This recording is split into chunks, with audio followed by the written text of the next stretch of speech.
Olá, seja bem-vindo a mais uma Pílula Filosófica aqui do nosso canal Central Filosófica. Hoje eu quero convidar você a acompanhar um trechinho de uma conversa que eu gravei com o professor Éder Tertuliano sobre a relação mitologia e literatura. Acompanhe aí. Podemos dizer que a literatura ela é escrita em forma de arte. Essa é uma definição bem simples, mas assim que é satisfatória. A literatura é isso. Quando você pega, por exemplo, um livro científico, um livro jornalístico, enfim, um outro tipo de linguagem, esse tipo de livro, que é muito importante, que tem o seu valor, mas ele tem uma dificuldade. Falta nele literatura, falta nele arte. É por isso que uma pessoa lê um livro científico, lê 2 páginas, 3 páginas ali, já não quer mais. Vai ler em outro momento. Porque não tem arte. A arte para prender a pessoa e levar a pessoa até o fim. Diferente, por exemplo, um romance. O romance tem arte na escrita. Tem aquele gancho do capítulo seguinte. Semelhante ao que você vê numa novela, né, ali, uma série, que tem aquele gancho para o capítulo seguinte, que você termina e fica ansioso. Isso é porque é contado de forma artística. É isso que a literatura tem. Ela tem arte. Então, a literatura é isso. É a escrita em forma de arte. E ela tende, então, a prender o leitor. Você lê um romance e você vai ali várias páginas, termina um capítulo, você fica ansioso para o próximo capítulo por conta da arte. Diferente do que acontece na escrita científica, ou a escrita jornalística, ou um outro modelo de escrita, que é mais informativa do que propriamente assim com essa ideia de prender o leitor e entretê-lo e, ao mesmo tempo, levar à discussão. Já no caso da mitologia, que você fez a pergunta aí junto, né? Quanto à literatura, o que é a mitologia nós podemos ver como um mito. Um mito é uma história que geralmente ela vai envolver deuses, vai envolver heróis, vai envolver criaturas. E essas histórias, elas são chamadas de mitos porque não tem como se comprovar a veracidade, se de fato existiu ou se existem tais coisas. Só que tem um detalhe interessante que é importante salientar, que aquilo que nós chamamos de mito, na verdade, um dia não era visto como mito.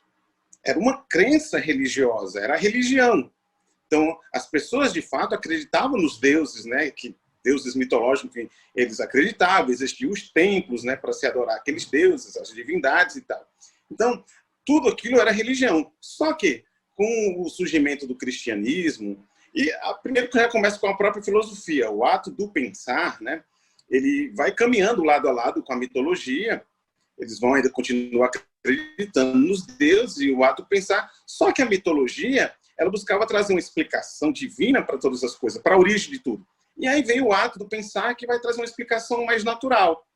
Antes se acreditava que chovia porque um deus tal mandava. Ou nascia uma planta porque um deus tal cuidava daquela parte. Mas aí as pessoas agora começam a filosofar e a pensar e trazer uma explicação natural para tudo. Só que com o advento do cristianismo, aí sim vem essa nova categoria de mito. Porque o cristianismo ele vem pregando a existência de um único Deus. Não existe mais deuses. E os deuses são obras das mãos dos homens, segundo o cristianismo. Então o cristianismo prega a existência de um único Deus, que é Jesus, e o que tiver depois disso é invencionice humana. Então, dentro daquela cultura que Jesus surge, que é uma cultura judaica, mas dominada pelo Império Romano. O Império Romano ele é um império culturalmente grego. Eles acreditavam em vários deuses, enfim, várias entidades. Mas quando o cristianismo ele se propaga, aí coloca por terra esses outros deuses e eles são elevados à categoria de mito. Ou seja, são histórias que não se pode comprovar a existência, não existe deuses, não existe nada daquilo. Então, por isso que para nós é um mito.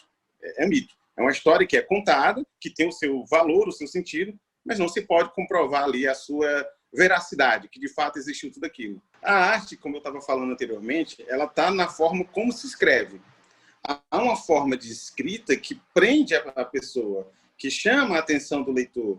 Então, o texto, se for um poema, aí você vai ter um poema estruturado, em versos, em estrofes, enfim. Tudo isso que tem uma intencionalidade de prender o leitor, para que o leitor continue, enfim.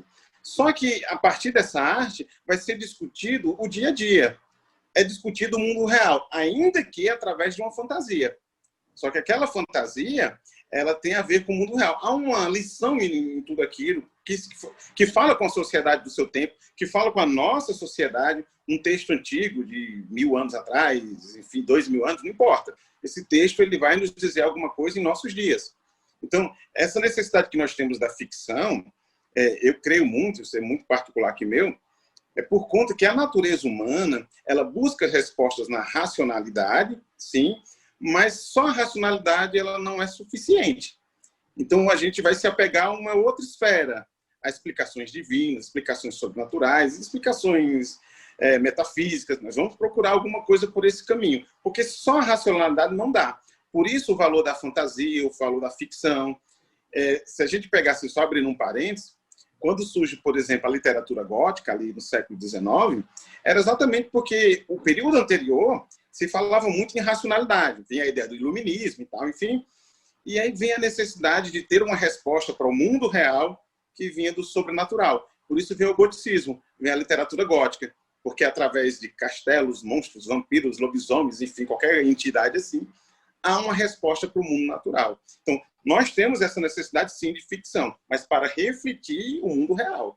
Para continuar assistindo a essa conversa e outras conversas que eu gravei com o Éder Tertuliano sobre esse assunto, você já sabe, né? Você pode clicar no link desta entrevista que aparece aqui na parte dos comentários, ou no card que está subindo no canto superior da sua tela, ou então procurar pelo nosso canal, caso você esteja assistindo esse vídeo em uma outra plataforma que não o YouTube, procura pelo nosso canal Central Filosófica no YouTube, ou então por essa entrevista a partir do link dela que aparece aí para você na sua tela. Compartilhe esse vídeo com mais pessoas, deixe o seu like, comentários. Meu abraço e nos veremos no nosso próximo vídeo.